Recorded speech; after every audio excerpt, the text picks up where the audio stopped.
नमस्कार दोस्तों। आज नॉर्थ अमेरिका की इस सीरीज में हम लोग चर्चा करने जा रहे हैं important plateaus and basins of north America.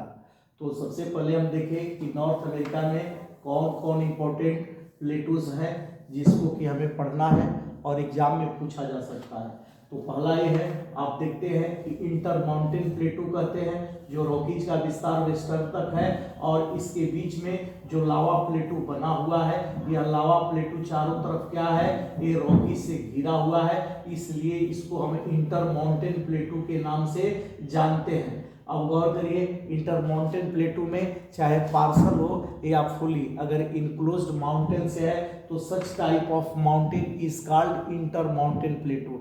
ऐसे पठार को क्या कहते हैं, अंतरा पर्वतीय पठार कहते हैं। तो यह रॉकीज का वेस्टर्न जो भाग है, यह क्या है, अंतरा पर्वतीय पठार का उदाहरण है। तो ये आपसे एक सवाल पूछा जा सकता है। दूसरा चीज है क्या है, इसी तरह से अगर देखें तो कोलोराडो प्लेटू है, कोलोराडो का पठार है। इसी तरह से यहाँ देखें तो कोलोराडो प्लेटू है और एक कोलोराडो का पठार है जो क्या है, यह भी इंटर माउंटेन प्लेटू का एग्जाम्पल माना जाता है। यह भी क्या बताया जाता है कि अंतरा पर्वतीय पठार का यह भी जो पठार है कोलोराडो का, जहाँ पॉइंट है, यह भी क्या है, यह भी एक प्रकार का एग्जाम्पल है इंटर माउंटेन का, जो कि यह क्या है, it is located between the Rocky Mountain and Sierra Nevada, जो यहाँ सियरा नेवादा और रॉकी माउंटेन के बीच क्या है, अवस्थित है मित्रों।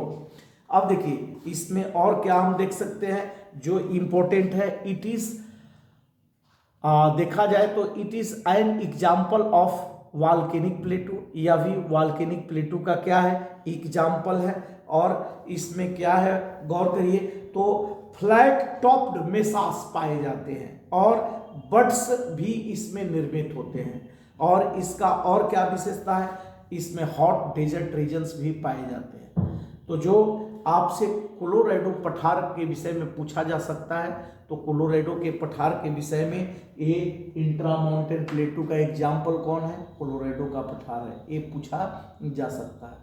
रॉकी पठार करके भी दे सकता है, तो रॉकी पठार भी क्या है, रॉकी पठार भी it is an example of intra mountain प्लेटू, ये देखिए, और एक कोलोराडो प्लेटू है।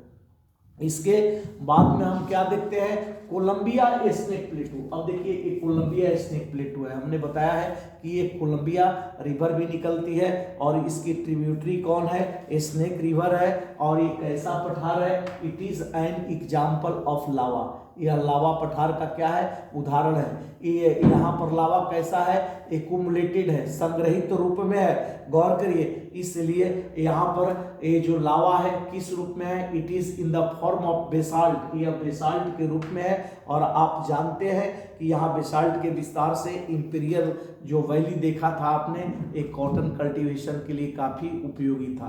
तो इस तरह से ये जो पठार है जो कि हम देखते हैं, इस पठार में तो और बहुत कुछ नहीं पूछ सकता है, लेकिन यह जो पठार है वह रॉकी और कैस्केड माउंटेन के बीच में है, ये रॉकी है और एक कैस्केड माउंटेन के बीच में फैला हुआ है।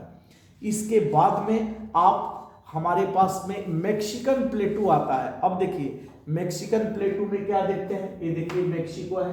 अब मेक्सिको में क्या है कि Sierra Madre oriental, Sierra Madre occidental. Mexico में आपको दो माउंटेन रेंज है, क्या है, सियरा माद्रे ओरिएंटल। तो जो माद्रे कॉर्डिलरा है, कॉर्डिलरा का जो ईस्टर्न पार्ट है वो ओरिएंटल कहलाता है। तो गौर करिए सियरा माद्रे ओरिएंटल, ये जो मेक्सिको के पूर्वी भाग में सियरा माद्रे ओरिएंटल है, वेस्टर्न पार्ट में क्या है, ये सियरा माद्रे ऑक्सीडेंटल है। और दोनों के मध्य में जो प्लेटू है इसे हम मैक्सिकन प्लेटू के नाम से जानते हैं। ये प्लेटू क्या है, वाल्केनिक है। आज भी यह क्या है, it is an example of active volcano. और गौर करिए यहाँ पर जो एक्टिव वाल्केनो का एग्जाम्पल है पोपोकेटपेटल, ये भी पूछ लिया जाता है कि पोपोकेटपेटल कैसा एग्जाम्पल है, एक्टिव वाल्केनो का है, किस कहाँ पर अवस्थित है, मैक्सिकन प्लेटू पर अवस्थित है। तो ये आपसे पूछा जा सकता है बॉस, ये मैक्सिकन जो प्लेटू है ये सियरा माद्रे ओरिएंटल और ऑक्सीडेंटल के बीच अवस्थित है, ये इंपॉर्टेंट है। अब इसके बाद में आते हैं दो बेसिन है, ग्रेट बेसिन और यूकोन कुसोकुन बेसिन। तो अगर हम देखें कि ग्रेट बेसिन क्या है, तो यह सियरा नेवादा के वेस्ट में अवस्थित है। ये देखिए सियरा नेवादा है और सियरा नेवादा के वेस्ट में क्या है, ये अवस्थित है।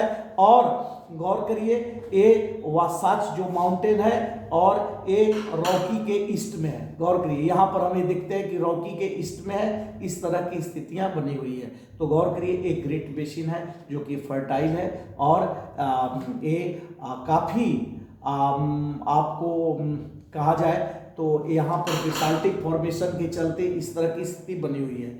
फिर यहाँ दूसरा है यूकॉन क्यूसो कून बेसिन जो कि लोकेटेड है ब्रुक्स रेंज और अलास्का रेंज के बीच में। ये ब्रुक्स रेंज है और अलास्का रेंज के बीच में अवस्थित है ये बेसिन है। तो बेसिन के स्तर पर बहुत ही इंपॉर्टेंट नहीं है, हम ये देखते हैं तो ये इंपॉर्टेंट हमारा प्लेटूज है और बेसिन्स है दोस्तों।